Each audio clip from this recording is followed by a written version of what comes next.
Perkenalkan, nama saya Alfonsius Sortono Gobehar dari Prodi PPN tingkat 1 kelas B. Di sini saya akan menjelaskan materi tentang kromosom. Kromosom adalah suatu molekul DNA panjang yang mengandung sebagian atau seluruh materi genetik suatu organisme. Sebagian besar kromosom pada eukariota memiliki protein pengemas yang disebut histon yang dibantu oleh protein pendamping, mengikat dan mendapatkan molekul DNA untuk menjaga integrasinya. Kromosom ini menampilkan struktur 3 dimensi yang kompleks yang berperan penting dalam regulasi transkripsi. Pada manusia, dari semenjak diciptakan memiliki jumlah kromosom sel simatis 46, sel telur atau sel sperma hanya memiliki 23 kromosom. Adanya fertilasi mengembalikan jumlah kromosom sel tubuh menjadi 46. Kromosom ini berupa benang-benang halus atau kromatin yang berfungsi sebagai pembawa informasi genetik kepada keturunannya. Kromosom mempunyai sifat mudah menyerap warna sehingga dalam sel yang sedang membelah. Kromosom dapat dilihat dengan menggunakan mikroskop biasa. Setiap inti sel suatu makhluk hidup memiliki 2 jenis kromosom, yaitu kromosom tubuh atau autosom dan kromosom kelamin atau gonosom.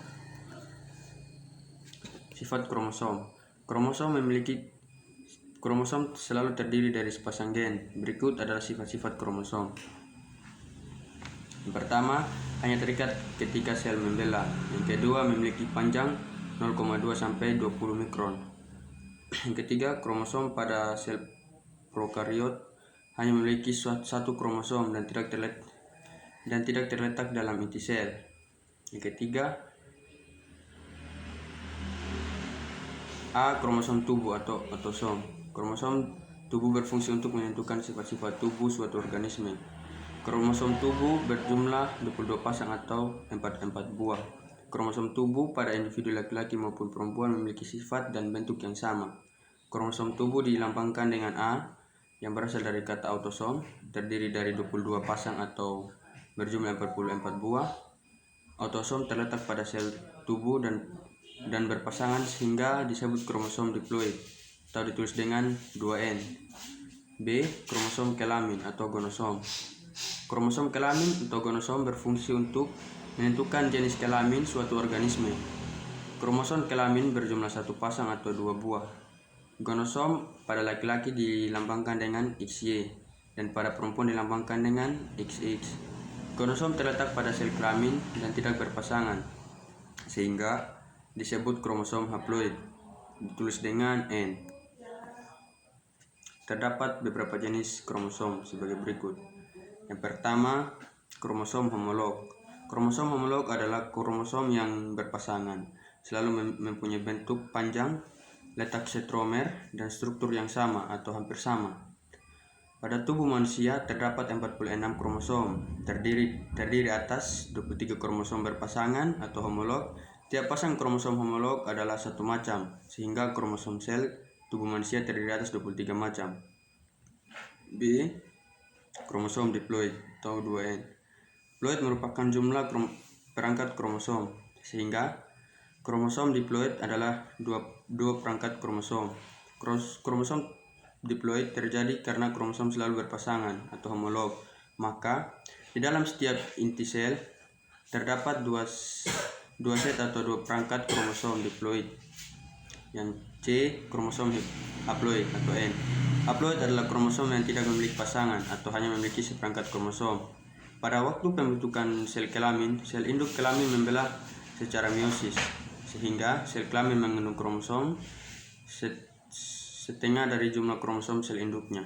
Jadi, kromosom sel kelamin pada manusia tetap mengandung 23 kromosom, tetapi tidak berpasangan.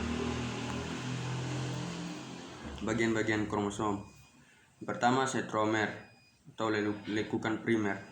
Pada setromer terdapat kinetokor sebagai tempat pelengkapan benang spindel saat pembelahan sel. Yang kedua, lengan kromosom, lengan panjang dan lengan pendek. Yang ketiga, telomer, bagian ujung kromosom. Yang keempat, lekukan sekunder. Beberapa kromosom terdapat lekukan sekunder yang disebut juga NOR. Yang kelima, satelit kromosom.